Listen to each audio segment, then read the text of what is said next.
Alice! Ô Alice! Oi, papai, fala. Seguinte, papai vai gravar o podcast no teatro e queria que você apresentasse ele, que você chamasse, pode ser? Pode. Então tá bom, obrigado. Vai lá, hein? É com você. Gente, com vocês, Café com Leitão, podcast no teatro.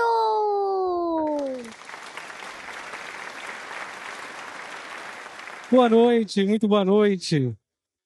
Gente, eu estou muito feliz, cada pessoa aqui presente. A gente vai começar a gravação do primeiro podcast nesses 25 anos do Teatro do SESI. Primeiro podcast a ser gravado aqui, cada pessoa que saiu de casa nesse dia de semana, nessa segunda-feira, para que a gente possa ouvir e aprender e ter mais ferramentas sobre educação infantil, a gente pensando nas nossas crianças, pensando na nossa sociedade. Oi, gente, está começando mais um Café com Leitão Podcast. Hoje, diretamente do Teatro do SESI, gravando o nosso primeiro episódio no teatro. E nada mais importante do que a gente pensar no futuro, pensar na nossa juventude, nas nossas crianças. E é uma convidada muito importante, muito especial. Ela que é psicóloga, mãe de 2. Recebam com muito carinho e aplausos, Piscimama!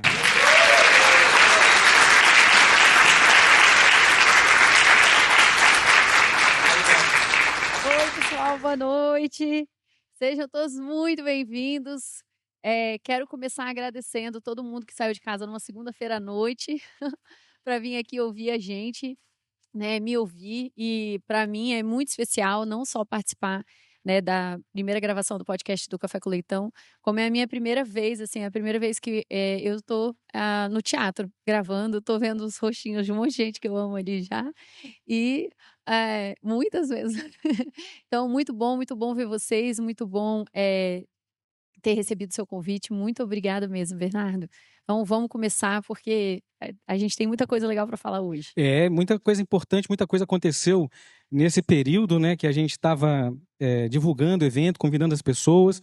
Mas eu acho que nesse primeiro momento, eu acho que a gente podia fazer uma reflexão de acolhimento para os pais, para os responsáveis, para os educadores, né? Porque muitas vezes, quando eles se encontram com essa metodologia, eles têm uma volta à sua infância, ao seu passado, que às vezes se coloca muita culpa, né? Então, como lidar com isso? Porque quando se encontra essa educação positiva, lembra do que fez de errado, do que sofreu. Então, como acolher também esse responsável nesse momento?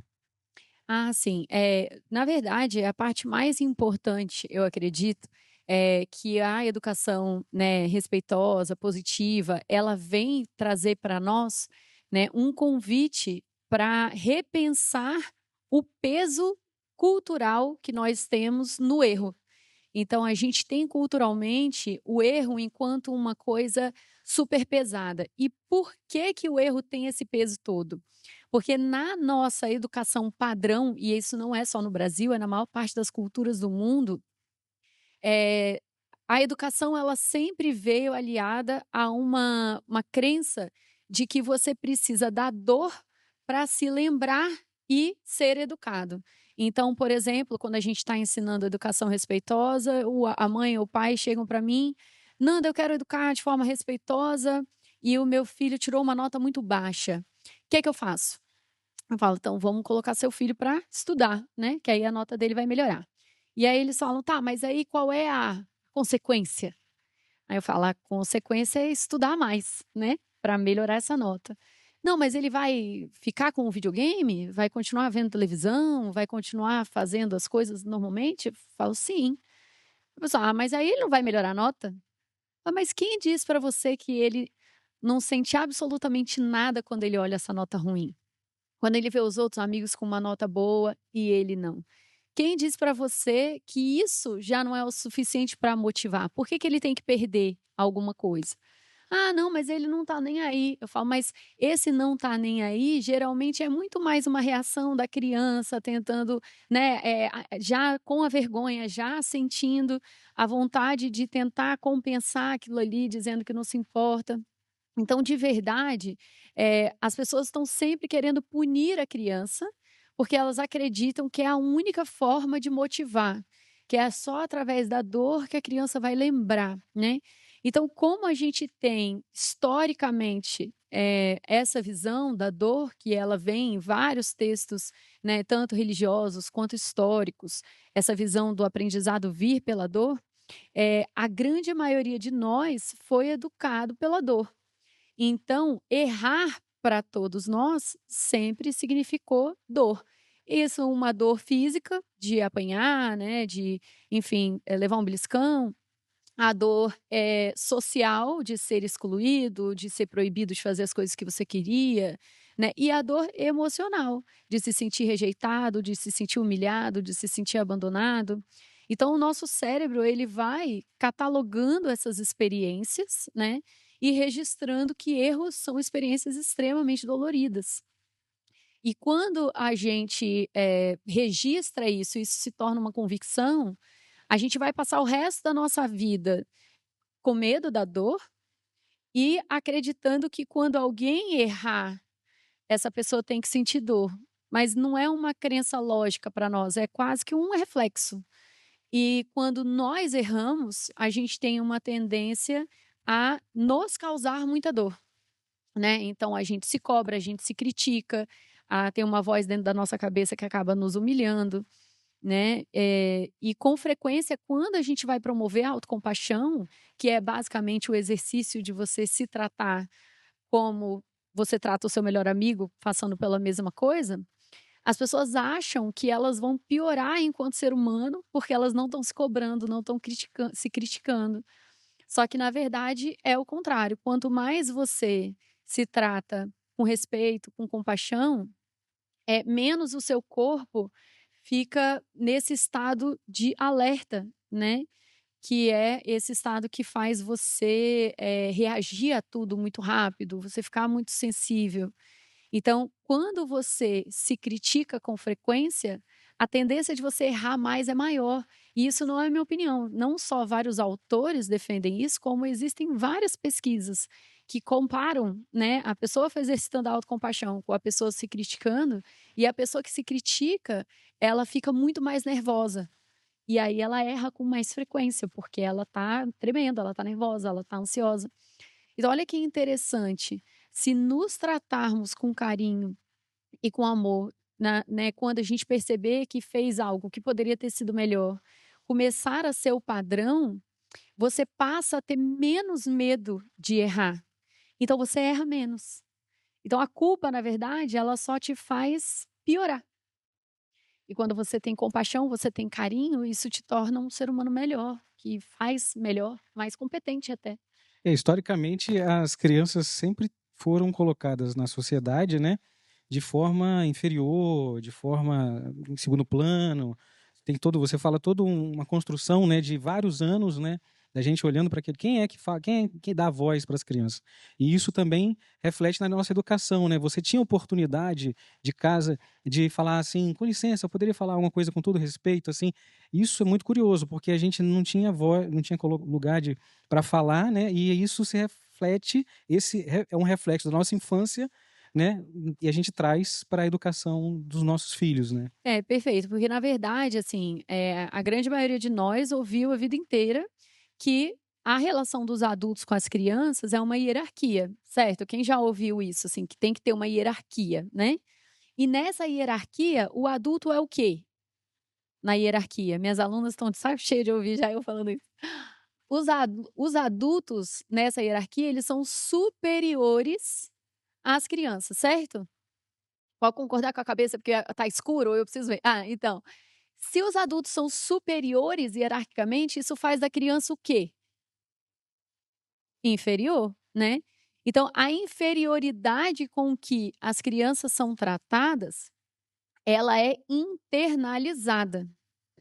Então, você leva para o resto da vida essa tentativa de provar para o mundo que você não é inferior. Ou você acredita e você mergulha nessa inferioridade. Então, provavelmente, muita gente aqui já experienciou um dos dois, né? Ou você sentir alguém tratando a sua opinião como inferior e você acreditar e dizer, não sei nem por que eu tentei falar, então eu tenho que ficar quieta, né? Tenho que ficar quieto. Ou você exagerou na reação. Não, você vai me ouvir sim, eu importo, né? Com muita frequência, a gente caiu em um ou em outro, porque a gente foi tratado e ouviu a vida inteira que a gente era esse ser inferior. Então, é muito importante a gente quebrar esses ciclos com as crianças, elas entenderem que elas não são seres inferiores, né, e aprenderem a se posicionarem de uma forma respeitosa.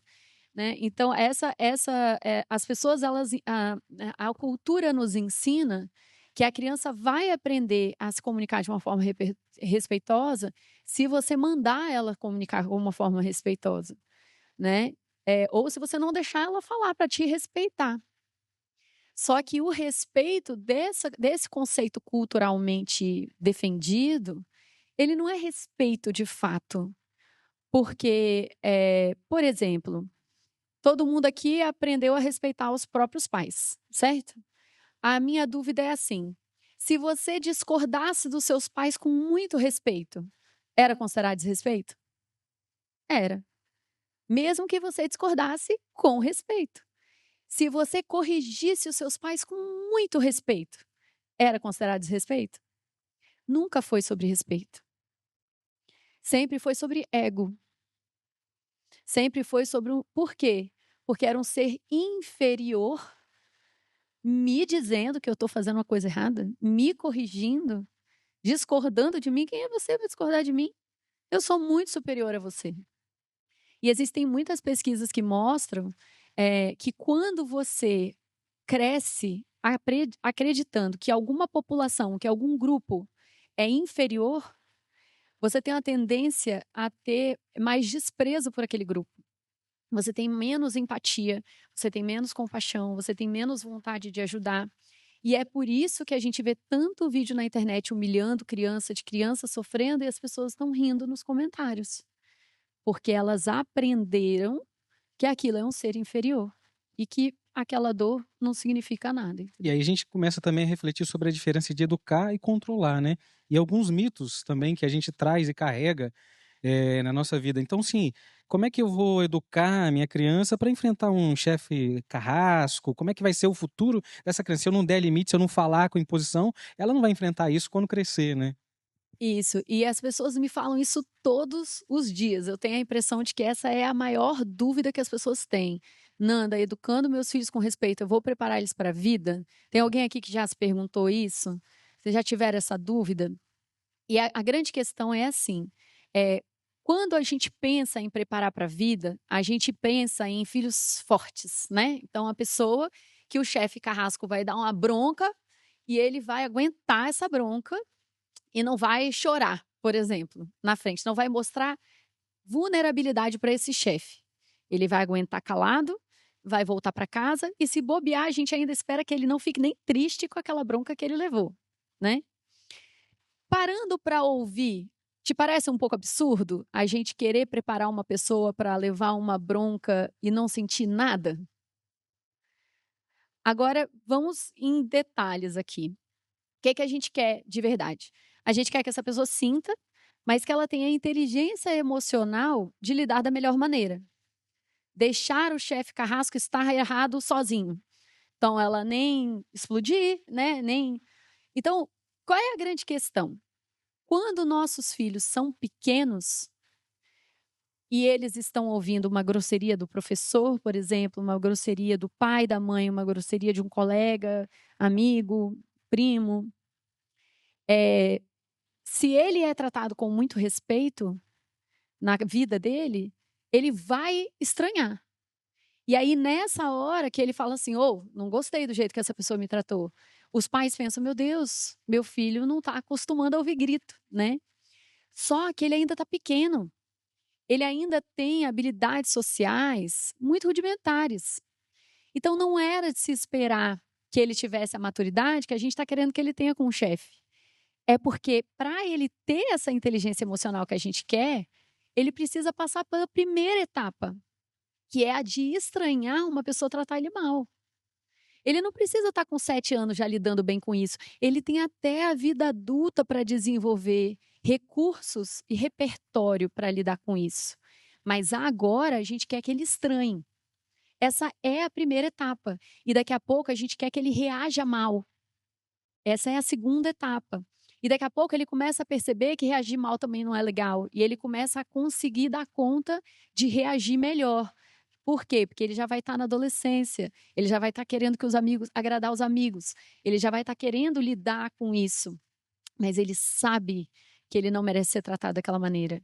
Então é muito diferente você ter um filho adolescente que está dando conta, mas que ele sabe que aquilo não é o jeito de ser tratado, de um filho adolescente que foi tratado daquele jeito a vida inteira, ele dá conta, não é porque ele está percebendo que é errado, mas usando a habilidade dele. Ele está só reagindo àquilo da forma como ele aprendeu a reagir na vida. Porque aquilo tem cara de papai e mamãe, é familiar para ele. Isso é que é triste. Eu vou me relacionar com essa pessoa porque é familiar para mim alguém me tratando com tanto desrespeito. E mais do que... E aí ele vai desenvolvendo habilidades para lidar com esse chefe carrasco. Eventualmente ele vai chegar lá, porque ele teve espaço para falar, para sentir, para aprender a lidar. Mas mais importante que isso, você está preparando essa criança para não se tornar o chefe carrasco. E isso, para mim, é que é a nossa missão de pais e mães. Não é preparar para um mundo, porque o mundo é horrível. É preparar, mas que o mundo se torne um lugar melhor porque o seu filho mora ali. Porque ele faz parte do mundo. Então, seu filho jamais vai ser esse chefe carrasco. E o dia que ele tiver o chefe carrasco, quem sabe até um dia ser o único da empresa inteira que vai olhar e falar assim, poxa, esse jeito que você me trata, eu me sinto muito desmotivada a trabalhar. É porque a gente lida... mas porque a gente tenta colocar a criança nesse futuro, né? Já assim, mas quando ela enfrentar, ela vai ver que a realidade é outra, mas a gente não pensa por essa outra perspectiva de não ser o chefe carrasco e de a gente ter outras pessoas pensando também em não ter. Porque isso entra naquela questão assim, a gente tem que frustrar nossa criança, porque senão como é que ela vai criar casca para sobreviver no dia a dia, né? É um dos mitos que a gente ouve muito também, né? Sim, como se a criança aprendesse a lidar com a frustração, acontecesse porque você ficou forçando frustrações. E, na verdade, se você não ensina habilidades emocionais para ela, você pode ficar 20 anos frustrando ela, que ela não vai aprender a lidar com frustração. Ela só vai se tornar uma pessoa muito frustrada, né? Aprender a lidar está muito mais relacionado a você lidar bem com as suas frustrações na frente dessa criança do que você ficar frustrando ela. E vou dizer mais, eu acho que existem poucos grupos no mundo que se frustram com mais frequência do que uma criança. Entendeu? Porque a criança não entende as regras do mundo ainda. Então, ela quer tomar sorvete todo dia, ela quer não ir para a escola, ela quer poder ir para o parquinho num horário que o parquinho já não dá para ir. Então, se você pega ao longo de um dia, a coisa mais comum na vida de uma criança é se frustrar. Assim, se você não fizer nada, se você só sentar e esperar, ela vai ficar frustrada o dia inteiro, sabe? E aí a gente também entra nessa reflexão da questão, assim, que você fala, né, desse equilíbrio, né, dizer muito não para a criança, tudo é não, mas também dizer só sim para a criança, né? Então você também não está respeitando a criança quando você precisa que ela vá para a escola, que ela tome o remédio, que ela tome o banho, né? Então há esse equilíbrio, né? Aquela mãe, aquele pai, aquele responsável que só... eu só não consigo dizer não para o meu filho, né? Para minha filha. Sim, e é muito interessante porque a gente tem a educação padrão da maioria das culturas do mundo. Eu até gosto de brincar assim, que você vai de continente em continente, país em país, muda a forma das pessoas conversarem, a forma de se relacionar numa amizade, por exemplo, o que é aceito, o que não é aceito, se come com a mão, se come com talheres, se come com palito, né? O tipo de como que se cozinha, tudo muda, vestimenta, né? Tudo assim, o jeito que mora. Só tem uma coisa em comum na maioria das culturas do mundo, que é a violência contra a criança. É onde todo mundo se iguala, assim. Aí já entra aquela frase assim, eu apanhei e não morri. Exatamente. Então, assim, né? Então, isso, uma palmadinha não vai fazer mal. Não vai fazer mal, mas aí a grande questão é que quando a gente enxerga o que eu estava dizendo agora, que a criança é vista como inferior, a gente começa a entender que essa defender a violência, ela não vem necessariamente num lugar de querer educar. Ela vem num lugar de frustração. Por que que eu tive que viver isso e essa criança não vai ter que viver? Eu já ouvi pai falando isso, mãe falando isso para mim, sabe? E fala com dor, fala com, sabe? Como se fosse assim, tá na vez dele. Foi a minha vez e está na vez dele, né? Então,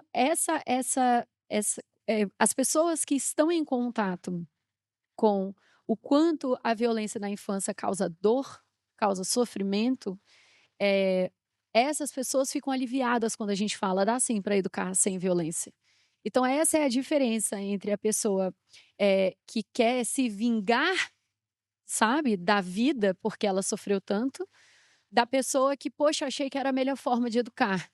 É que a que acredita que é a melhor forma de educar, geralmente fica aliviada, porque causar aquela dor nunca fez bem para ela, nunca foi uma coisa agradável, né? Eu lembro do meu pai dizendo, quando ele era criança, que ele muitas vezes ele não sabia por que ele estava apanhando. Meu Ou avô tinha assim, vai lá buscar o cinto para eu te bater. Isso, e meu pai falava assim, meu pai tinha um dia ruim no trabalho, e a gente não sabia por que que a gente estava apanhando, a gente não tinha, por que que eu falo, por que que você não sabia, pai? Porque não tinha motivo, não tinha nada a ver com você, né? Então, eu, nesses 10 anos de carreira, eu já ouvi muitas histórias, e o que eu vejo em comum, na grande maioria delas, é uma criança fazendo coisa de criança, sem supervisão, na grande maioria das vezes, porque ainda não se tinha essa... Na verdade, assim, historicamente, o conceito de infância é muito recente, né? O conceito de infância, ele tem menos de 50 anos. O ECA, o Estatuto da Criança e do Adolescente, só tem 35, né? Então, o direito da criança no Brasil só tem 35, e o Brasil é um dos países que tem o estatuto mais recente. Então, assim, a criança, da forma como a gente enxerga, é muito novo, é um conceito muito novo. E aí a gente até brincou na gravação que eu fiz na Rádio Espírito Santo sexta-feira, que a adultização da infância, ela é o padrão historicamente no mundo, né? A gente, muito recentemente, a grande maioria dos países teve que banir casamento infantil, tipo, a maioria dos países precisou do governo olhar para pessoas adultas e dizer, não, gente, não dá para casar a criança de 12 anos, né? Não dá para casar a criança de 8 anos. Então, e o Brasil ainda é um dos 5 países com mais casamento infantil no mundo. E aí a gente tem, nessa visão super recente de infância, ainda historicamente, um apego à criança que também é muito recente. Então, existem registros, por exemplo, do século VII, do século VIII, que as crianças, elas morriam muito, a mortalidade infantil era muito alta. Então, a pessoa tinha 10 filhos para criar 4, né? Que eles falavam que era a criança que vingou, né? Então, era muito mal visto, esses registros explicam que era muito mal visto você chorar a morte de uma criança. Você era considerada uma pessoa dramática, sabe? Assim, exagerada, se você sofresse a morte de uma criança. Então, o apego, você se permitir amar a criança e ter cuidado com essa criança, investir tempo nessa criança, só veio depois da medicina moderna, da vacina, né? Quando a mortalidade infantil caiu. Isso é muito recente, historicamente. Nós temos 50 mil, 40 mil anos. Isso tem o quê? 150, no máximo, 100. Porque assim, trago também essas falas desses pais, desses responsáveis nesse sentido. Tá, minha criança errou, o que que eu vou fazer? Vou abraçar, vou dar carinho? Não tem que botar no cantinho do pensamento, não tem que dar castigo, mas muitas vezes a gente confunde, é legal, interessante falar sobre isso, a consequência, né, daquele ato para um castigo, né? Se você está mexendo nesse controle remoto, eu vou dar com ele na sua cabeça, você vai ficar sem... Então, assim, a consequência do ato para um castigo, né? Sim. E aí, dentro dessa perspectiva de que a criança morria muito, a gente não podia ter um investimento emocional na criança, nossos avós né? Então, aliás, se eu falar, os avós da minha mãe, da minha tia, foram criados nessa perspectiva de que criança não deveria ser amada. E é muito curioso porque a minha avó faleceu recentemente e a gente foi na casa dela para fazer a escolha do que a gente ia fazer com aquele monte de foto, que ela tinha fotos assim, né, enfim, dos avós dela. E a coisa que eu comentei com a minha mãe e com a minha tia quando a gente estava olhando, eu falei, gente, olha como que as crianças eram tristes. Todo mundo muito triste. Vocês já viram fotos antigas que as crianças estão sempre, todo mundo está sempre assim, meio, né, meio triste, assim? Aí era um nível, assim, que você vê que hoje, né, eu entendo, estudo o desapego mesmo, é essa coisa do abandono afetivo, que na época não tinha esse nome, não era assim, não tinha esse símbolo, mas que já era sentido dessa maneira. Então, quando a criança não é tratada com esse amor, com esse carinho, não há esse apego, a violência contra a criança é muito mais comum, é muito mais frequente. A gente tem uma tendência maior, né, a não ter empatia, não ter compaixão e, consequentemente, a machucar. Então, essa visão de que a criança tem que ser castigada, né, ela tem que sofrer, é uma visão da educação no desapego. E ela vem também a partir de uma visão histórica de que a criança vem, e isso assim, a gente tem texto de Sócrates falando isso, então é a data de que a criança vem do mal. A criança é um ser ruim, naturalmente ruim. Se você não cortar o mal pela raiz, ela vai crescer um ser muito pior. Algumas religiões também trazem esse peso. Então, é muito comum enxergar a criança enquanto um ser, porque, na minha visão, isso foi um mecanismo de defesa coletivo que nós desenvolvemos enquanto seres humanos, porque as crianças morriam com muita facilidade. Então, tinha que ter um desapego. Então, essa criança é ruim, não posso me apegar. Ela é um bicho que, se eu não tomar cuidado, ela vai bater em mim. Se eu não tomar cuidado, ela vê bandido, vai apanhar na rua. Se eu não tomar cuidado, ela fica tirana, ela vira manipuladora, ela toma conta da casa.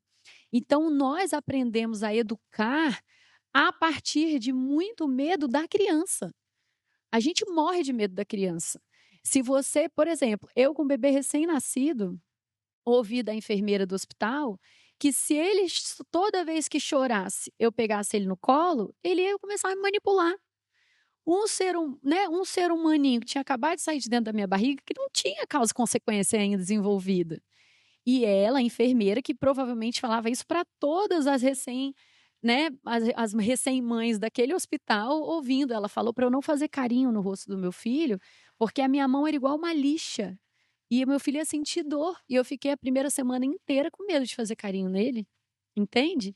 Então, olha como que são conceitos que são passados culturalmente, que são absolutamente equivocados, mas que vão reforçando essa distância emocional.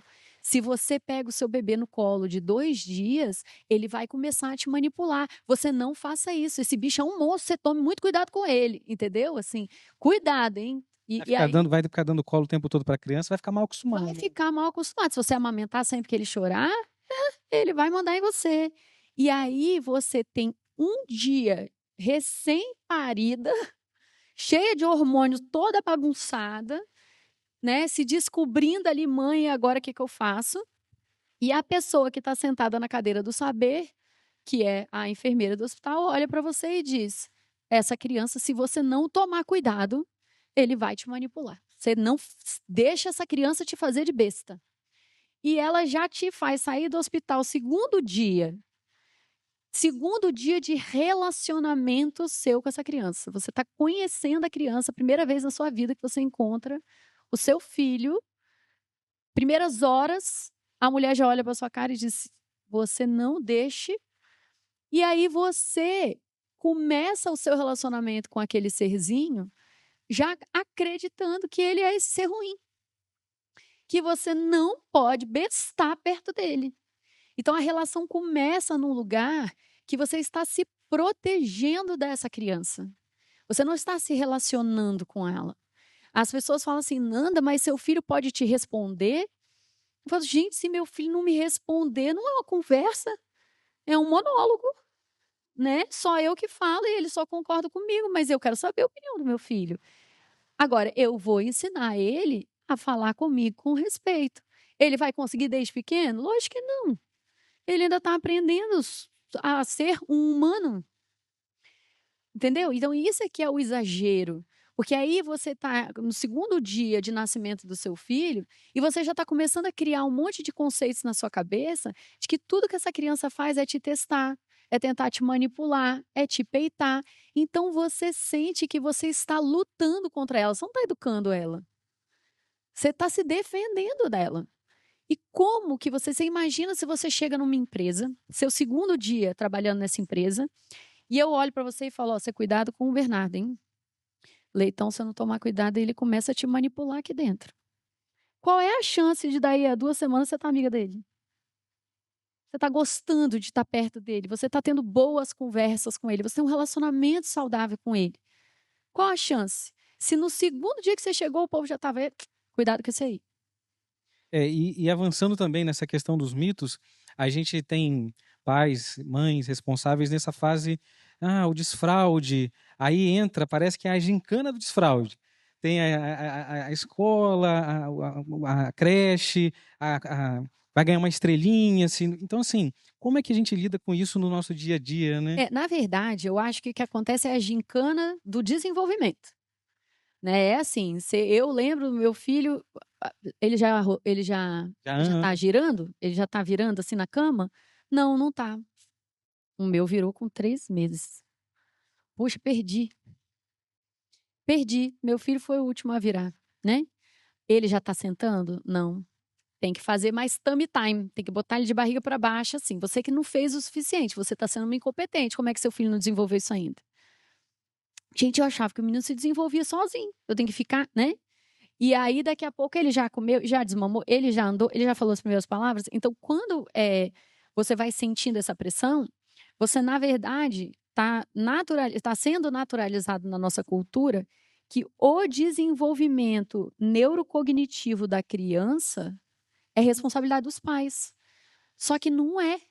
Desde que o mundo é mundo, a criança se desenvolve através do observar, conviver, e aí ele vai aprendendo.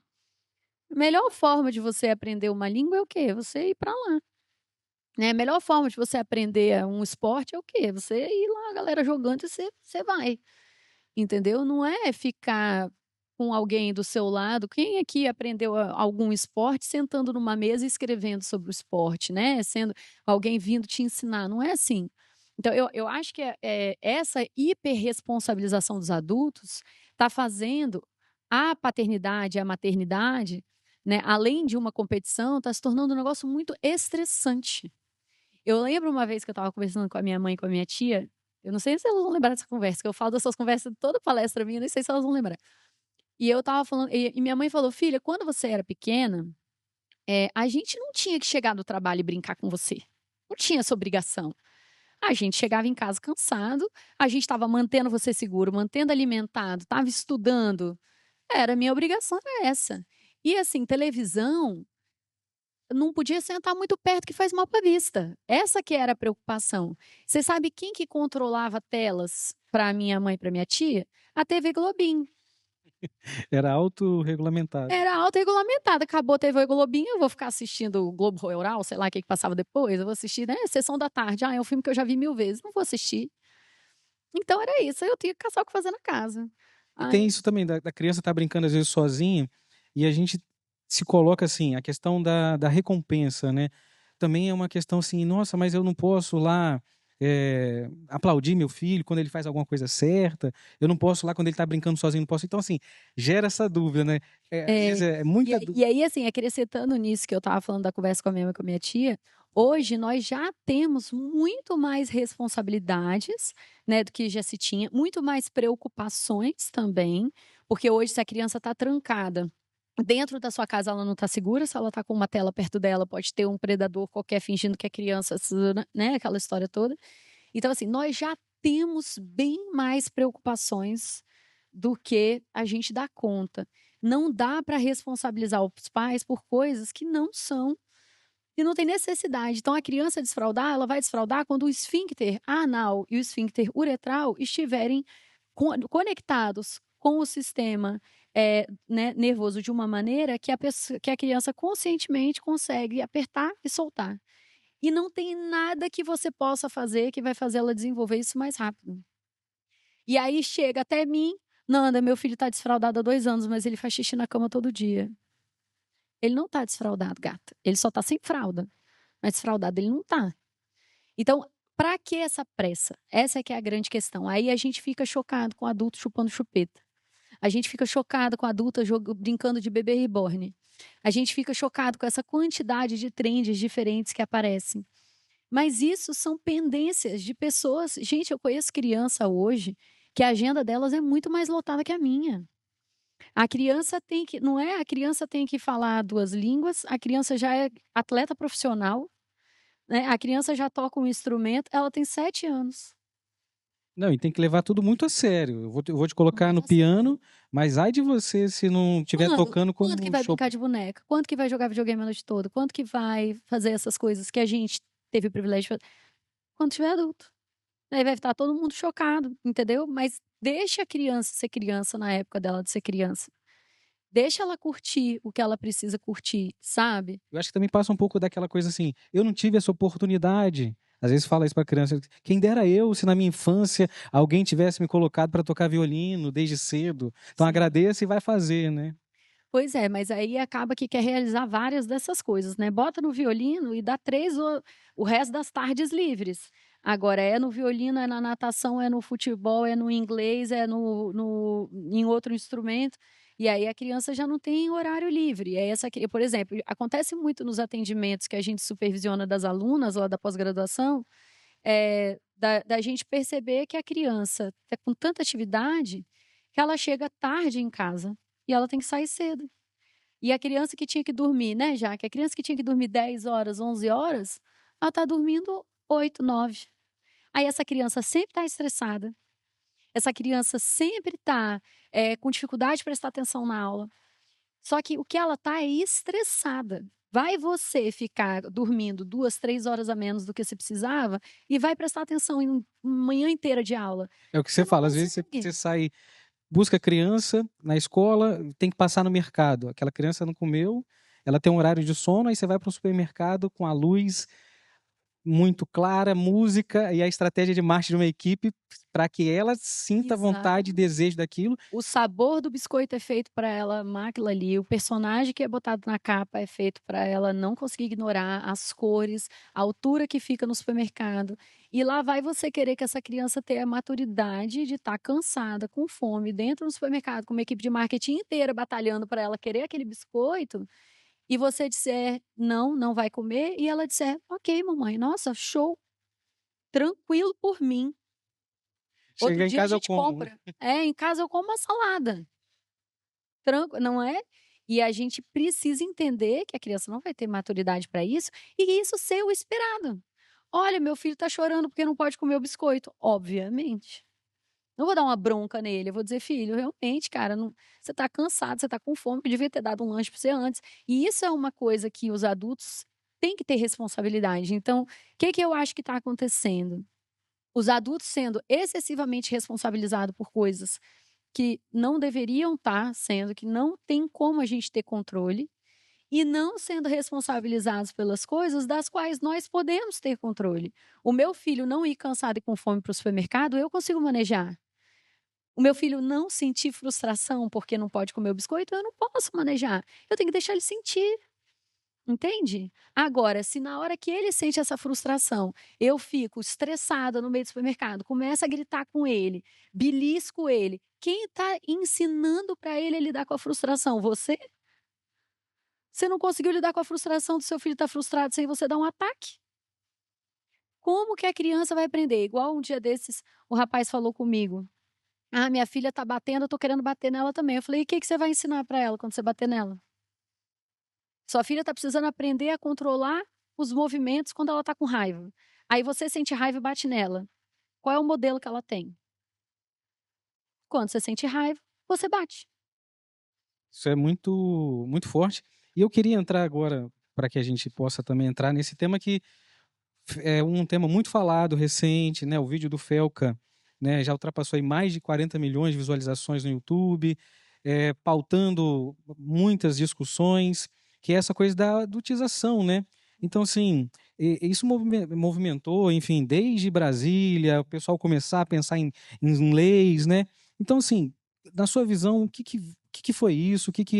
Quais são esses problemas, né, que causam essa exposição? Enfim, qual foi a sua análise quando você teve contato com esse assunto e chegando nas pessoas, assim? Primeiro que eu acho o trabalho do Felca foi um trabalho fantástico e o sonho é que todos os influenciadores como o Felca, que tem a visibilidade e o alcance dele, usem para isso. Se desse para aprender os Ítalos da vida, seria fantástico. O Ítalo é um cara que a gente já estava tentando derrubar há muito tempo, mas confesso para você que a grande maioria de nós tinha muito medo dele, porque ele não era uma pessoa, era uma pessoa, ele inclusive processou e ganhou de algumas pessoas e agora está preso. Então você fica pensando como que ele tinha ganhado, né, esses processos, sendo difamado, descrevendo o que ele estava fazendo. Então, então acho fantástico que essa temática esteja em alta.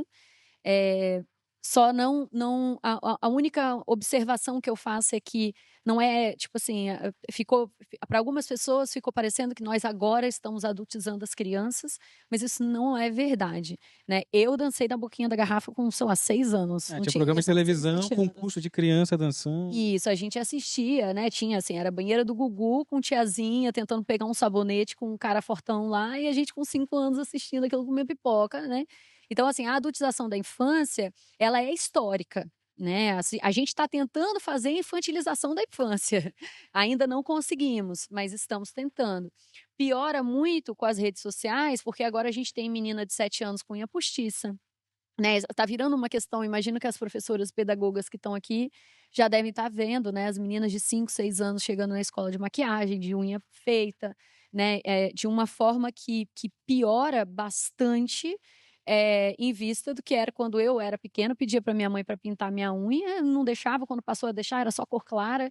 Então agora já está naturalizando a menina de 6 anos estar com uma unha postiça, grande, né? E tal. Então, isso vai na contramão da tentativa de infantilizar a infância. Sempre terá esse movimento, e infelizmente, né, um movimento quase que natural, parece, na maior parte das culturas, como eu disse agora, né, a maior parte das culturas tinham homens adultos casando com meninas, crianças. Então, se a gente não tomar cuidado, eles voltam, né? Se a gente não tomar cuidado, a sua filha de unha postiça e maquiagem com 6 anos, ela também está representando uma coisa perigosíssima, né? Então a gente tem que tomar muito cuidado. E eu acredito que uma das brincadeiras que foi feita, então, lá na Rádio Espírito Santo, quando eu participei, e foi muito interessante, porque teve uma promotora do Ministério Público lá, falando para a gente que, na verdade, as leis todas já existem para proteger as crianças de tudo isso. Ela foi lendo lei por lei para nós. Ela falou, gente, o que está precisando é mesmo ser colocado em prática. Não é de mais leis. As leis, isso aí é o pessoal querendo aproveitar politicamente o movimento que está acontecendo. Não precisa. O Brasil tem. A gente está precisando é que isso seja aplicado. Que haja investimento, por exemplo, nas escolas para elas fazerem valer o que está na lei já. Entende? Então, tem muito mais a ver com a gente cobrar que as coisas sejam feitas do que mais leis sejam criadas. Que possa se ter investimento para que os aparelhos do Estado que estão já necessitando colocar essas coisas em prática tenham recursos para isso. Então as pessoas falam, porque aí o Conselho Tutelar faça tal coisa. Primeiro a gente precisa investir no Conselho Tutelar. Precisa que ele tenha recursos, que ele tenha mão de obra, que ele tenha pessoas, que ele consiga qualificar essas pessoas. A lei, ela já existe, entende?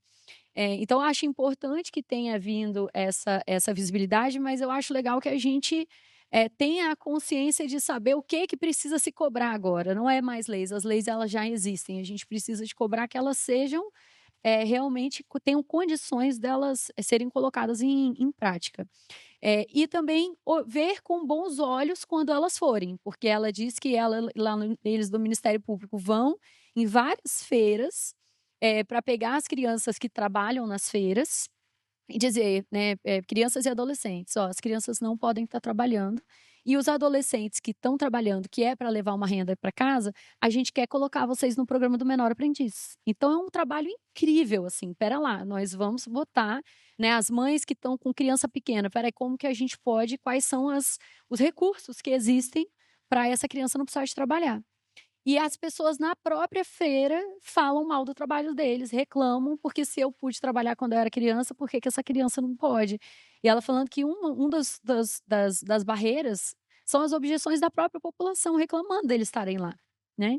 Então, a questão da adultização da infância é muito mais uma desconstrução cultural que precisa ser feita para que a gente consiga enxergar quais são os reais problemas, né, que não está, né, deles estarem lá na feira, está daquelas crianças estarem trabalhando.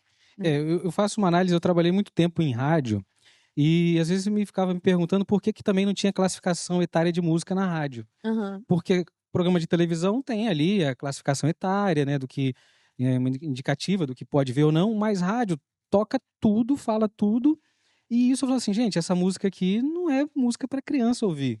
E geralmente você está ouvindo a rádio e entra. Então, acho que também essa discussão traz para essa análise de quando a gente vai numa festa infantil, que música que está tocando, quando a gente contrata profissionais para estarem lá na festa, né? Que tipo de brincadeira, porque ali também mostrou as redes sociais que são assim, da escola de natação, de tênis, de ginástica, né? Como é que a gente está colocando essa criança na internet e esse conteúdo, pessoas que têm essa mentalidade, que vão para esse caminho, pegam esse conteúdo Os e distribuem né? nas redes. Então a gente precisa começar a analisar o que a gente está fazendo, então, na hora da criança, como é que a gente está colocando essa criança na internet, né? Porque, como falou, a gente cresceu na geração El Chan dançando a boquinha da garrafa, mas não tinha celular para gravar, postar na internet, alguém baixar. Replay, né?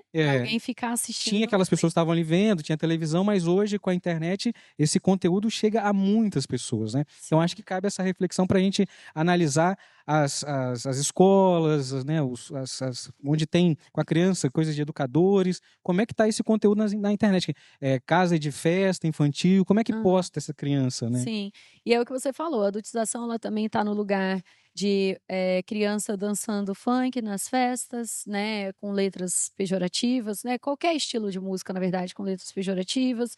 A gente tem uma adultização da infância quando as mães, muitas relataram lá no perfil da Psimama, dificuldade de comprar roupa para as meninas que não seja cropped, que não seja uma saia curta, que não seja um top, né, que não esteja já o bojozinho para uma criança de tipo 7 anos. Então, a adultização, ela está em você tentar comprar um sapato para sua filha e só ter sapato de adulto pequeno, né? Não ter sapato feito para criança correr, para brincar, para se divertir. Né? A criança, como eu vejo muito nas festas infantis, as meninas, elas não podem ir para o pula-pula, brincar no escorregador, não sei o quê, porque elas têm que ter modos por causa das roupas que elas estão usando. E a mãe fica, não, você tem que ter modos. Amiga, bota uma roupa dela que ela possa brincar e deixa para ela ter modos quando ela tiver idade para isso. Não é o momento de ter modos, agora é o momento de pular, sair suados, correndo assim da festa, entendeu? E tomar um banho direto para a cama, porque foi uma delícia, porque liberou serotonina, liberou endorfina, sabe? Assim, porque ela gastou aquele tempo sendo criança, brincando, usando a criatividade. E isso é outra adultização. Que a criança tem a agenda tão lotada que ela não tem tempo para ser criança. E o pior é com a falsa sensação de que está preparando essa criança para a vida, para o mercado de trabalho. Né? Não é, nada vai preparar uma criança melhor para o mercado de trabalho do que aprender a lidar com tédio, do que criar. Né? Steven Spielberg, as meninas falaram na entrevista que Steven Spielberg falou que ele virou o diretor incrível que ele é, porque quando ele era pequeno, ele e o irmão dele tinham nada para fazer, eles acharam a câmera lá e ficaram fazendo um monte de vídeo. Filmando, fazendo histórias, criando, sabe, assim, e ele foi assim aprendendo a criar as histórias, não é só a direção, mas criar as histórias que ele cria, sabe, assim, é ter tempo livre. Os meus filhos, todo dia eles chegam em casa, eles ficam brincando de faz de conta horas, assim, inventando história, fingindo que é personagem, que tem poder, que tem isso, que tem aquilo. Eu acho isso fantástico, e com 11 anos, 9 anos, eles não têm 5. Então, isso é um negócio que eu tenho muito orgulho, assim, dos meninos ainda brincarem de coisas de fantasia, sabe? Eu brinquei de boneca, eu tinha 12 anos, eu tinha boneca ainda. Eu brincava de Barbie até os 14, 15 anos. Eu não vejo, eu acho isso incrível. Hoje eu não brinco, as pessoas ficam, ai, mas não vai crescer. Gente, eventualmente a gente chega lá quando a gente tem. Agora, se você vai podando, daqui a pouco tá com 38 anos brincando de Barbie escondida em casa, porque não teve o tempo para fazer isso Comprando chupeta quando era para fazer. E além de fazer tarde, faz com vergonha, faz sendo humilhado pelos outros, ouvindo piadinha, entendeu? Ainda fica uma coisa ruim. Então, quando você deixa a criança, a Laura Gucci, que é uma das autoras que baseia o meu trabalho, ela fala, você tem que deixar a criança viver plenamente cada etapa para ela evoluir para outras etapas. Se você fica apressando as etapas, ela fica com pendências. E aí nós, seres humanos, vamos tentar, na vida adulta, suprir essas pendências, com o quê? É com vícios. Porque é o que vai tentar preencher esse lugar de forma aceita. Não é aceito você chupar chupeta, mas é aceito você fumar pendrive. Não é aceito você, sei lá, ficar pedindo colo para todo mundo, mas depois que você bebe, você tá abraçando todo mundo, tá dando beijo em todo mundo, aí é aceito. Entendeu? Ah, Bernardo, depois que bebe, fica pegajoso. Ah, que engraçado. É o único momento que o Bernardo tem coragem de pedir abraço, beijo, de se sentir amado pelos amigos. Então, fica essas pendências, e aí você vai tentar suprir com compra, vai tentar suprir com comida, vai tentar suprir com outros vícios, mas não adianta, porque não supre. Você pode beber e abraçar quantas pessoas for, que é incomparável com você abraçar as pessoas quando você está sóbrio. Entende?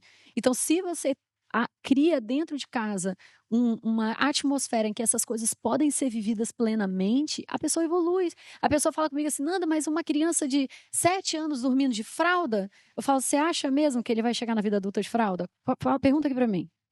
Qual é a chance de, porque uma criança está com 7 anos dormindo de fralda, ela vai casar de fralda? Não acontece. Quantas pessoas você conhece que dorme de fralda até hoje? Quantas? Não existe. Agora, chupando chupeta com 30 anos, tem. Entende? E você pode ir lá perguntar, não foi porque a mãe não tirou a chupeta. Você pode perguntar, não é porque não tiraram, é porque tiraram. Verdade. E aqui, Entende? Nanda, eu queria abrir, tem para a plateia, né? Se alguém tem alguma pergunta para fazer, que alguém quer levantar a mão, e quer, a nossa produtora está com o microfone ali, alguém tem alguma pergunta para fazer? Tem alguém? Ah, tem um aqui, ó. Aqui na frente, na primeira fila, a produção vai levar o microfone para você fazer uma pergunta. Aí fala o seu nome para a gente. Boa noite, eu sou a Rafa. Estive nas primeiras palestras de Nanda e agora aqui. Que maravilha, que delícia, né? Então, 10 anos atrás. Meu filho está com 9 anos e eu me lembro muito da época que eu jogava videogame com meu pai e era o Super Nintendo, que era um game antigo, né? E hoje eu não dou games para o meu filho, a gente vive numa casa, então eu acabo não dando, mas é o sonho dele, é jogar, né? Inclusive, quando ele tem oportunidade com os amiguinhos, nas festinhas, ele fica lá enlouquecidamente. E ele sempre fala assim, quando eu tiver 13 anos, eu vou jogar muito. Aí me dá um medo. Eu tenho uma vontade de comprar... acumulando, né? Ele tá fazendo um banco de horas ali. Sim, pois é. E eu fico com vontade de comprar esse Super Nintendo que eu tinha quando eu era criança, que era uma gamificação muito diferente. Eu acho que a gamificação hoje em dia está muito avançada, sabe? Faz com que a pessoa realmente fique com muito desejo de jogar cada vez mais. Na minha época não era assim. Era uma gamificação muito sutil, eu acho. Então, eu tenho vontade de comprar esse Super Nintendo, que custa baratinho. E que tem esses jogos antigos, né? Mais analógico, né? Era um Mariozinho, era um joguinho mais bobo, sabe? Mas eu acho que seria legal esse momento com ele. Mas o meu marido acha que seria dar muitos passos atrás. O que você acha?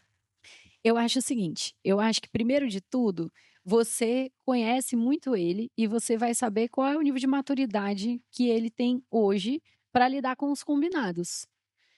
A grande questão é, o videogame, ele só vai se tornar uma coisa viciante na vida da criança se ela estiver suprindo coisas com o videogame.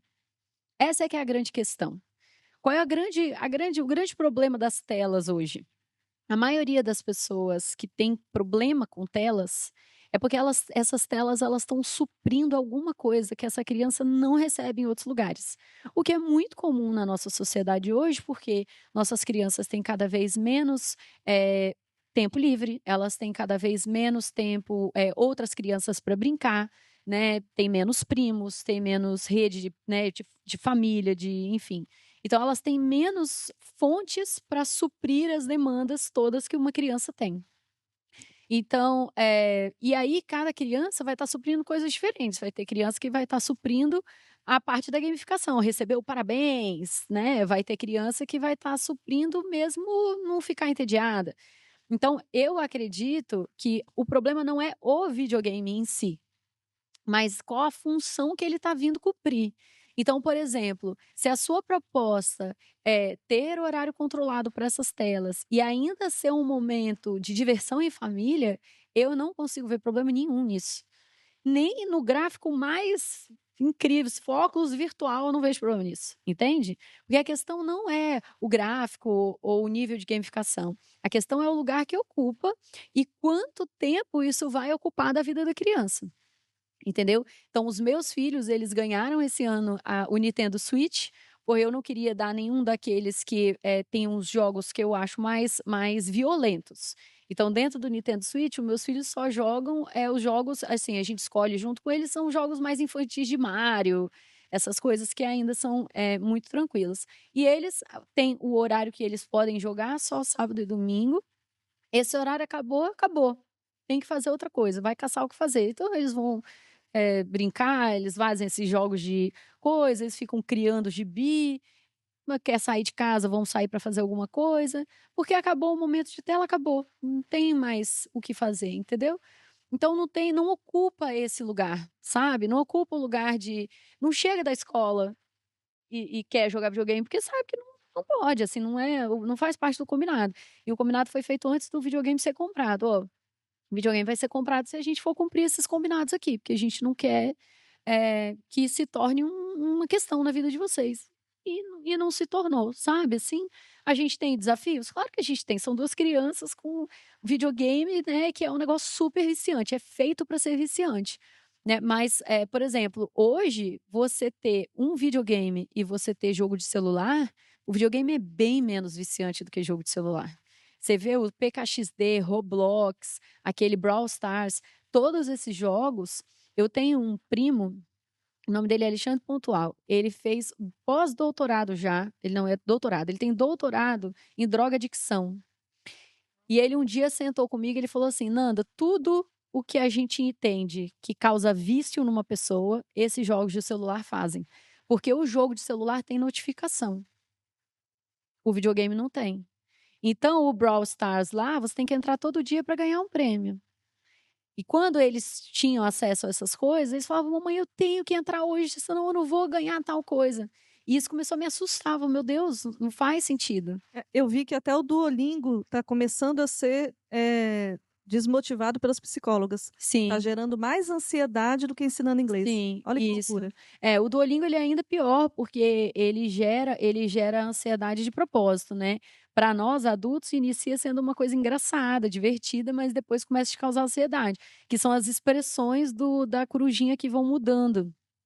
Então, se você fica uns dias sem entrar, quando você entra, ela tá brava com você, ela não quer falar com você, ela fica de costas. Entende? Assim, para nós, engraçado, a coruja tá de mal de mim. Para a criança, é a coruja que tá de mal dele. Entende? Assim, Outro peso. Isso. Então, assim, eu acredito que vai muito do que você enxerga, que ele tem maturidade de dar conta desses combinados e tal. Mas, na minha visão, é ainda uma oportunidade de você exercitar várias coisas com ele. Assim, eu vejo isso na vida dos meninos, sabe? E eu realmente não vejo esse malefício todo. Eu vejo o problema só quando é ilimitado. Como eu vejo os meninos, assim, os meninos têm amigo que leva para a escola, a criança joga no recreio, né? A criança mal saiu da escola, dentro do carro dos pais, já está ali jogando de novo. Então, assim, realmente, sem um controle parental, é um negócio que pode realmente se complicar muito. Mas com a nossa supervisão, sendo feito de forma consciente, eu não vejo problema. Perfeito, obrigada. Ainda mais se tá criando essa pendência tão grande que ele já tá, você tá devendo 3 anos de videogame para ele já. Não, meu medo tá assim, lá nas alturas, porque ele é ariano, né? Eu falei, nossa senhora, o menino... Esse é que é o problema, cara. O problema é quando fica grande demais. Quando começa a ficar maior do que é um problema. Tem que ter o tamanho que tem, sabe? Alguém mais tem uma pergunta? Tem ali, ó. Yay, vários. Eu tô... na primeira, né? Sempre tem que ter a primeira. Obrigada, Rafa. Você abriu as portas. Oi, Nanda, meu nome é Verônica. Eu tenho uma dúvida muito pontual, assim.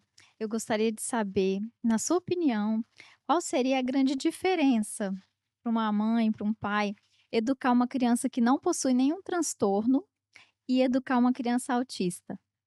A grande diferença é, eu acredito que quando a criança tem algum diagnóstico, e também depende bastante, porque varia, né, de diagnóstico para diagnóstico, mas via de regra, as crianças neuroatípicas, a gente precisa de prevenir mais. Você o tempo inteiro precisa ter um cuidado muito maior com gatilhos, com estressores. Você precisa ter um cuidado grande com a forma como a criança vai interpretar certos combinados, né? Porque há um funcionamento atípico e, de certa forma, dependendo da criança, do diagnóstico, um funcionamento até disfuncional, um disfuncionamento, né?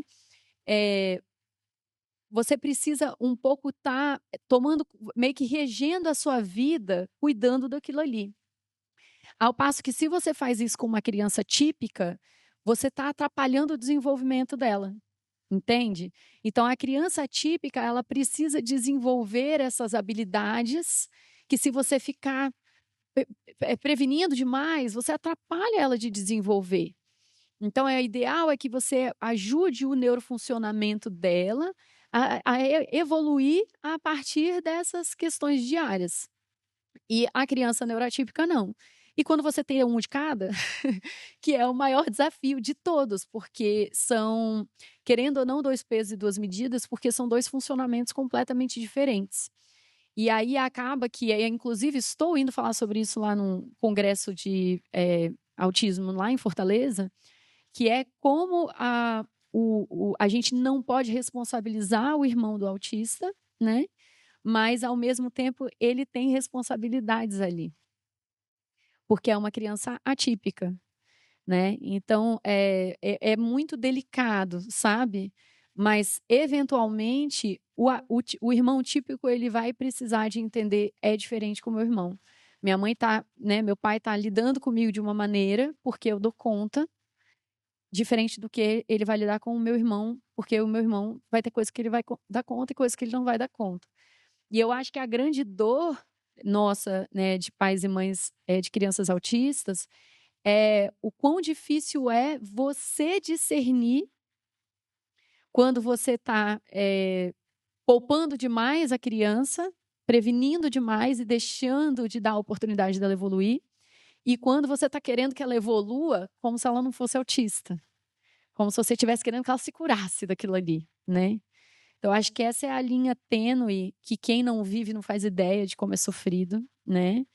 E que é a linha que faz a gente, eu acho, sofrer mais. Porque a gente está o dia inteiro naquela corda bamba, a gente pende para um lado, não, eu sou muito permissiva. A gente pende para o outro, meu Deus, como é que eu estou cobrando meu filho de não ser autista, né? Então, eu acho que o grande desafio é exatamente a gente conseguir andar nessa linha em que a gente está sem saber se a gente está educando a criança como a autista que ela é, né? Ou se a gente está educando ela para a vida, como a gente gostaria, né? Mas que vida que ela vai ter? Como que vai ser a vida? Eu não sei, né? Então, eu me pego, às vezes, pensando assim, cara, que adolescente que meu filho vai ser? Entende? Assim, eu não sei como é que eu vou preparar ele para uma vida que eu não faço ideia de como que vai ser. É muito imprevisível para nós, né? Então, eu não sei se respondeu, se te confundiu mais ainda. Não, foi ótimo, obrigada. De nada. Tem mais uma pessoa que levantou a mão lá atrás. E aí... Tem acho que 2 ou 3 aqui, ó. Tem mais gente? Tem uma lá atrás? Tem mais gente? Tem uma lá atrás e essa de roupa preta aqui. Tá. E aqui também. Pessoal, pode levantar, tá? Tô aqui Aproveita que tá chegando no final, hein? Ei, Nanda. Ei, gente. Boa noite. Ei, boa noite. Nanda, Tudo bem? sayonara. Acende a luz lá atrás, gente, pra mim. Ah, não. Precisa Não? não. Deixa apagada, moço, por favor. Nanda, eu adoro você. A gente te acompanha há muito tempo. A minha dúvida é sobre uma coisa que aconteceu hoje, que é grupo de escola, num ambiente teoricamente confiável. Hoje, Sim. teve um evento no sábado, a gente compartilhou umas fotos, várias mães e pais. A gente compartilhou várias fotos nesse grupo. E aí, hoje, surgiu do nada, no meio da tarde, uma foto de um evento de 2 anos atrás, com a foto da nossa filha, uma delas, craquelada, né? Ela foi editada. Aí, no primeiro momento, eu julguei ela com mais 2 amiguinhos. Eu julguei, me apavorei, liguei para Arnaldo. E aí, logo depois, vem a mãe falando. Foi o amigo que pegou o celular do pai e editou essa foto. E aí, eu vim para cá focada em te perguntar como que a gente também não coloca nossos filhos numa bolha? Porque naquele ambiente, é o ambiente dele, né? Um grupo dos pais, ele está com os amigos. Só que é um celular, a gente sabe. Mas, no primeiro momento, eu pensei, acabou esse negócio de compartilhar foto em grupo. E aí, como é que você analisa isso? Para a gente também não falhar, colocando numa bolha. Seu nome é qual? Sayonara. Sayonara. Olha só, eu acho que essa sua pergunta, para ser muito sincera, eu acho que é a pergunta de $1 milhão do momento. Eu tenho buscado essa informação com os meus mentores, as pessoas que orientam, sabe, assim, quem eu me inspiro. E eu percebo que ainda está todo mundo pisando em ovos. Por quê? Não dá para a gente viver em pânico e deixar de curtir coisas muito legais, sabe, assim?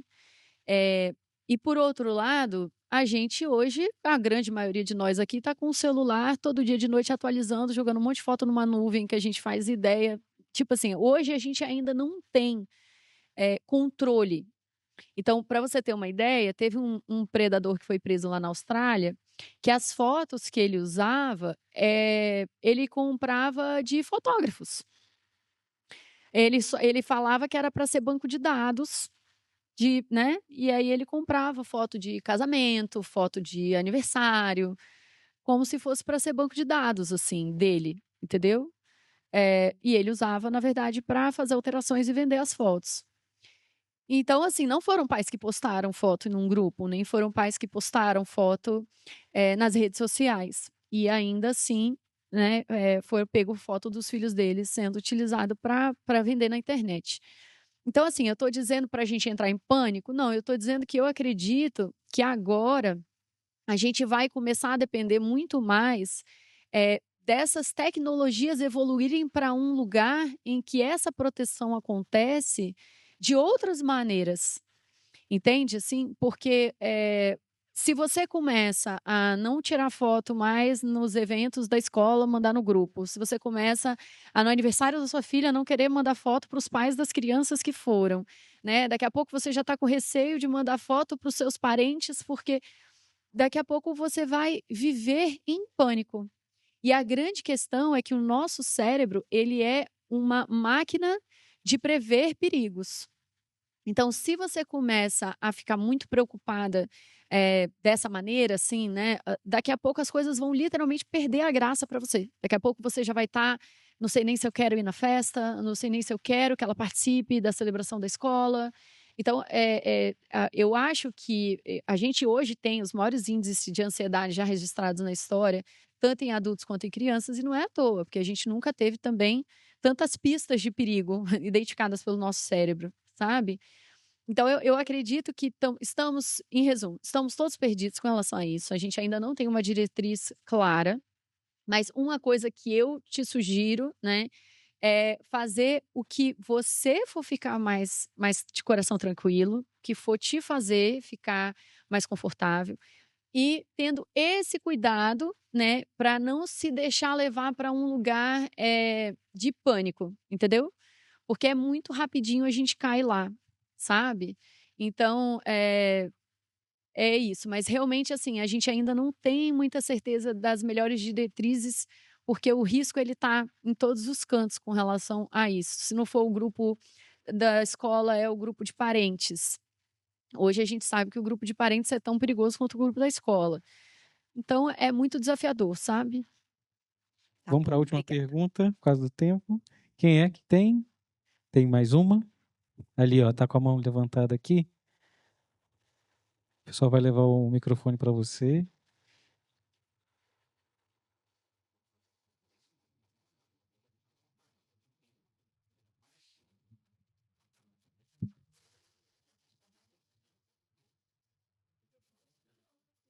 Tem pergunta de Sério? criança? Prioriza, então.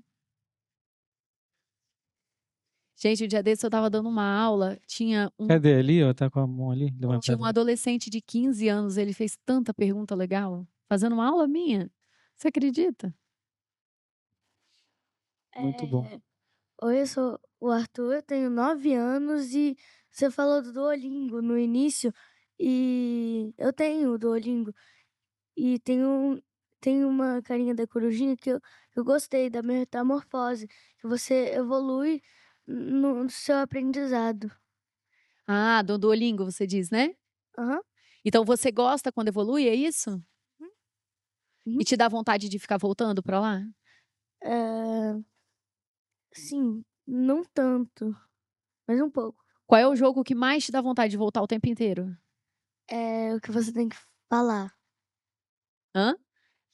Que você tem que escutar uma frase e falar de novo. Ah, do Duolingo, você diz. Aham. E de outros jogos, outros aplicativos, qual é o que mais dá vontade de entrar sempre, se você pudesse? Um jogo chamado Rolex, que não tem como você matar ninguém, não é inofensivo. Entendi. Que bom. Que bom que é inofensivo, pelo menos. É. Sorte a nossa. Então vou indicar para os meus também, esse é inofensivo. Obrigada, meu amor. Eu sou a mãe do Arthur, eu posso engatar numa pergunta aqui, ou se tiver alguém na fila, eu respondo. Pode sim. Só aumenta o som do microfone, por favor, pessoal, que eu não tô ouvindo. Tá, vou colocar mais pertinho também. Meu nome é Rafaela, sou educadora há 20 anos, né? Estive em sala de aula por muito tempo e depois de um burnout eu me recolhi por 2 anos e estou voltando num projeto, né, autônomo para falar um pouco das relações, que eu acho que a escola é um ambiente que ainda precisa ter um pouco de cuidado com a relação, com a comunicação não violenta ali, para a gente ter apreço, porque às vezes é um ambiente que os fins justificam muitos meios inadequados. Isso sempre me pegou muito, assim, como educadora. E como mãe, hoje eu não estou mais dentro da escola, mas eu, né, tenho essa experiência de estar dentro da escola. E quando eu vou me colocar como mãe para trazer luz a alguma determinada situação que aconteceu, que a gente pode melhorar a relação, observar a linguagem que o adulto usa com a criança, tendo estado dentro de escola e como eu ouço hoje os educadores falando comigo, é sempre num lugar muito reativo, assim. Isso foi pontual, não foi bem a intenção, mas é porque aconteceu isso e isso. E aí, como estar nesse lugar de revolução, eu entendi primeiro no meu burnout que a revolução na educação, que eu acredito, não vai acontecer no tempo de vida escolar dos meus filhos. E aí, cicatrizes estarão presentes, vai fazer parte, né? E aí, ainda assim, ser um agente de revolução, mesmo entendendo que é um processo, mas assim, trazer essa luz, trazer essa contribuição e não haver tanta resistência do ambiente, porque é muito intenso isso. Sim, eu acredito, então eu concordo com você e uma das coisas que eu tento desconstruir nas minhas palestras e nas minhas aulas é a autocobrança dos pais, principalmente os pais que já estão no movimento de quebrar ciclos transgeracionais, né? Que acabam se cobrando muito de acabar, né, na sua geração. Isso não vai acontecer, né? E de verdade, eu também falo muito que quebrar ciclos já vem acontecendo em muitas das nossas famílias há muitas gerações, né? Então, como eu estava contando para vocês agora há pouco, o meu pai apanhava do pai dele sem saber por que estava apanhando, né? Minha mãe, né? Todo mundo da geração anterior à minha tem histórias de coisas que os meus pais nunca fizeram comigo. Então, por mais que eu seja a primeira geração a decidir não bater, a decidir não castigar, porque eu tive o privilégio de ter acesso a essas informações que são extremamente recentes, né? Eu tenho certeza que eu só posso ser a primeira geração que não bate porque os meus pais quebraram os ciclos deles, né? Então, meu pai e minha mãe nunca me bateram com alguma coisa. Quando bati era muito raro, não fui daquela pessoa que apanhou pra caramba, entendeu? Então, isso é quebrar um ciclo também. E eu acredito que é o que você falou. E aí, a chance de conseguir quebrar ciclos muito melhor do meu filho é muito maior do que comigo, porque é lógico que eu grito com ele, é lógico que tem hora que eu perco a boa completamente, sabe? As coisas que são reflexo mesmo, de você pegar a criança assim com força, depois, meu Deus, eu fiz, mas eu fiz. Foi um reflexo, mas eu fiz. Eu peguei no braço dele com força, eu fiz isso. Mas não foi consciente, não foi uma decisão, foi um reflexo, porque o meu corpo aprendeu através do reflexo. E ele provavelmente, se tiver filhos, terá reflexos assim, mas muito menos frequente do que eu tive, muito menos frequente que meus pais tiveram, que foi bem menos frequente do que meus avós tiveram. Então é isso que você falou. Nós somos uma geração que está trabalhando para isso ir diluindo e não para acabar, porque não, é pedir demais da gente. E isso é ainda mais desafiador num contexto de um professor esgotado, né, recebendo super mal para lidar com uma cacetada, né, de crianças, porque são muitas crianças por turma e cada vez desafios maiores, porque a gente tem os laudos, porque a gente tem, né, os desafios dessas crianças estarem passando tempo demais dentro da escola. Então, basicamente, toda a parte disciplinar está sendo feita dentro da escola, porque a criança convive muito mais com os professores do que com os pais. Então, são desafios novos, né? Os meus professores não tiveram que lidar com os desafios que os professores de hoje estão tendo que lidar. Então, como é que os professores de hoje vão aprender com quem? Da onde que eles vão tirar esse repertório? Da onde que eles vão manejar tudo isso? Então, aprendendo, né? Fazendo reciclagem. Quando? Com que energia? Com que disposição? Com que tempo? Então, isso aí é um desafio gigante que a gente tem hoje, né? Que é professores extremamente sobrecarregados, precisando de aprender coisas novas, que eles não têm condição de aprender novas porque eles estão sobrecarregados. E é um ciclo, né? Então, aí que está o grande desafio, porque como eles estão muito sobrecarregados e sem tempo, acaba que a única forma de se defender nesse sistema é ficando reativo, porque eu sei que na hora de lidar com o meu filho, eu tenho dificuldade, às vezes, no reflexo não pegar. Imagina uma professora que tem 30 crianças na sala. Com certeza. Entende? Então, é um desafio muito grande e eu acho que nós ainda não, enquanto sociedade, ainda não conseguimos desenvolver sistemas que deem conta de suprir essa demanda gigante que o nosso mercado tem hoje. Uma das formas que a gente tenta é trazendo esse conhecimento, né, de manejo comportamental, disciplinar dentro de sala de aula, como tem na minha pós-graduação, por exemplo. A gente tenta trazer, né, mas isso vai demandar um investimento das escolas, vai demandar liberar esse professor para ele ter tempo para isso, sabe? Vai demandar haver a possibilidade de aprender isso para exercitar e trazer essas mudanças, né? Gente, chegamos ao final do nosso episódio. Agradecer demais a cada pessoa que veio aqui, a você que está aí assistindo, já curte, compartilha, se inscreve no nosso canal, ajuda o algoritmo a compartilhar mais conteúdos assim para mais pessoas. Agradecer demais a você. Gente, uma salva de palmas para Nanda. Obrigada, muito obrigada pelo convite. Eu amei fazer parte da história do seu podcast. Sendo a primeira a gravar ao vivo, é a primeira vez que eu estou, né, não dando uma palestra. Para mim, isso aqui é muito diferente. Espero em breve fazer uma palestra aqui em Vitória e que vocês todos estejam. A diferença é que na palestra o conhecimento é mais estruturado, né? Ele vem de uma forma, enfim, e aqui vem nessa forma mais leve de bate-papo, né? Que vai e vem. Mas, mais uma vez, agradecer muito vocês.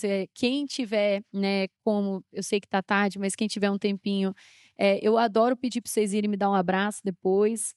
Eu vou abraçar todo mundo que quiser. A gente trouxe livro para quem quiser também conhecer o meu livro Educar Sem Pirar.